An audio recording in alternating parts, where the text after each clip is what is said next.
All right, 6.5 part 6 says the projection of a vector.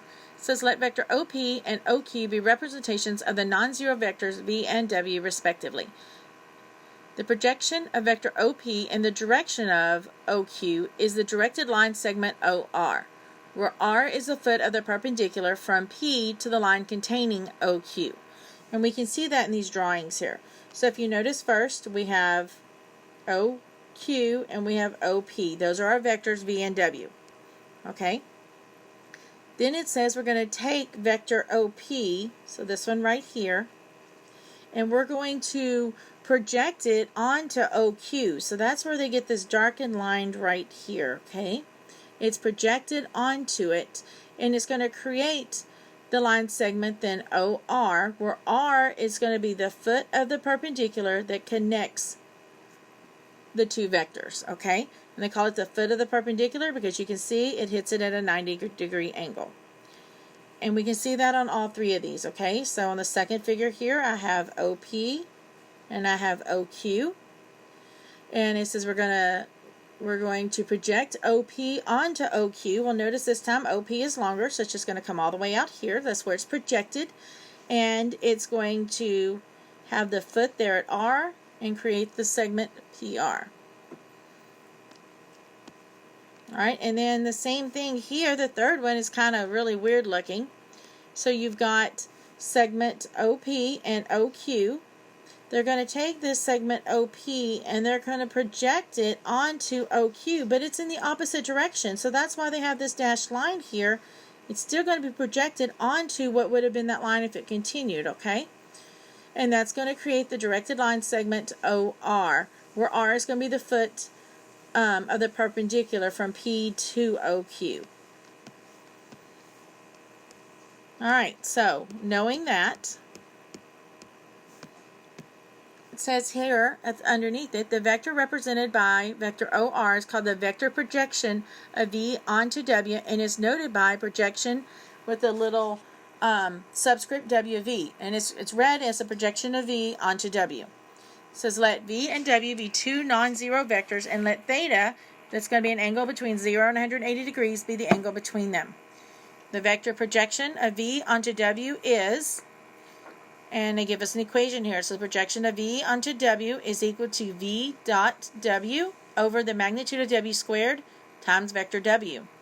And then the scalar projection onto V onto W is the magnitude of V times cosine of theta is equal to V dot W over the magnitude of W. Alright, so let's move on and look at example 1. So in example 1, it says given that V has the components of -2, 3, and vector W has components of 3, -4, find the vector and scalar projections of V onto W.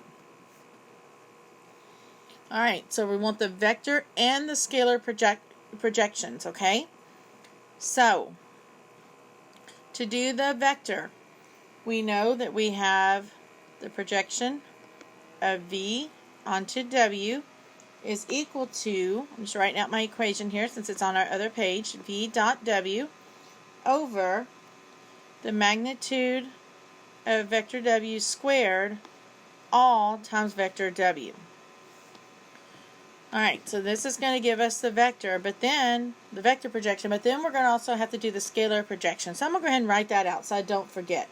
So to do the scalar projection, it had the formula that the vector, the magnitude, of vector V cosine of theta is equal to V dot W over the magnitude of vector W. Alright, so both of these have some stuff in common. So instead of plugging it into both of these and having to work it out, I'm going to do a little bit over here on the side. I can see both equations need V dot W. So let's work that out. So remember V dot W, we're going to use their components. So -2, 3, dot 3, -4. Multiply the first terms, or component, plus multiply the second components, and then just simplify. So -6 plus -12 gives us -8. 18. I also see that both of these are looking for the magnitude of W. So remember, that's going to be the square root of a squared plus b squared, or your two components squared, I should say. So we're going to have 3 squared plus negative 4 squared. So we're the square root of 9 plus 16, which is the square root of 25, which is 5. Alright, so having that, let's go over and let's do our vector projection first, okay? So we got v dot w, which we found over on the right-hand side was equal to negative 18, over, we have the magnitude of w, which we found on the right-hand side there is 5 squared, times vector vector w, which has the components of 3, negative 4. So when I work this out, this is negative 18 over 25. And then remember, with the scalar, we just distribute it in. So when we distribute negative 18 25ths times 3, we're going to get negative 54 25ths. And we do negative 18 25ths times negative 4, we're going to get 72 25ths. And so that is my projection of V onto W. Now, to find that scalar projection, remember, all of this is a scalar projection, okay? Don't try to solve for one of them. That was what represents scalar projection. So it's equal to V dot W, which we had said was negative 18, over the magnitude of W, which we said is 5. So our scalar projection is the negative 18 fifths.